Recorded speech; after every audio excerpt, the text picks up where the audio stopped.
Зайлшуулсан эрүүл мэндийн тогтолцоо иргэдэд өвчин ослоос урьдчилан сэргийлэх, хэмжлэн ангаах, нөхөн сэргээх 3 зорилготой. Энэ зорилгоо 3 шатны эмнэлгийн байгууллагууд, эмч сувлагч, мэрэгчлэнүүдээр дамжуулан хэрэгжүүлдэг. Төрийн хамгийн ихний үүрэг бол иргэн бүртээ эрүүл мэндийн анхан шатны чанартай тусламж үйлчилгээг эрхтэх, шүртэх, бодлогыг боловсруулах явдал юм а.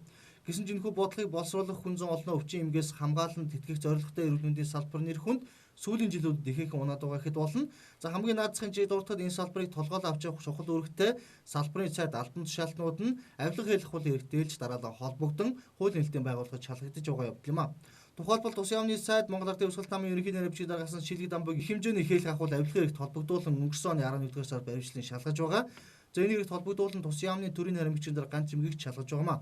Дээрх хэрэгтэй холбогдуулан шилэг дамб өөрийн хүсэлтээр сайдын ажлын өгч эрүүл мэндийн яам салбар хариуцсан сайдгүй өдгөө хүрсэн. Засгийн газраас энэхүү яамны сайдыг яаралтай томилхойг олон удаа эргэж шаардсан ч одоо хүртэл томилгоо хийгдээгүй. Нэг осондоо улс төрийн тохироос санал суудлын 8-ны гацаанаас гарч чадахгүй байгаа хэд болох юм а.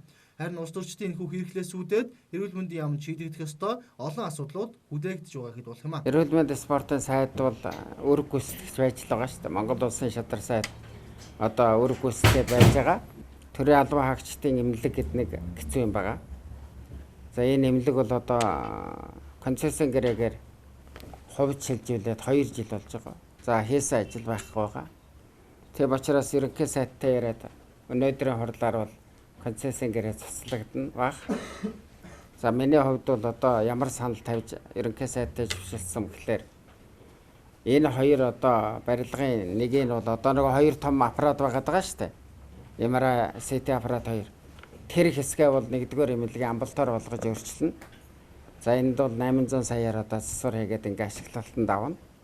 Хойдлынх нь 260 ортой эмнэлгийг Чингэлтэй дүүргийн эмнэлэг болохоор шийдвэрж байгаа. За мөн одоо 4 орчим сая төгрөгийн тэр бом төгрөгийн хөрөнгө оруулалт хийгдэж засвар дуусна.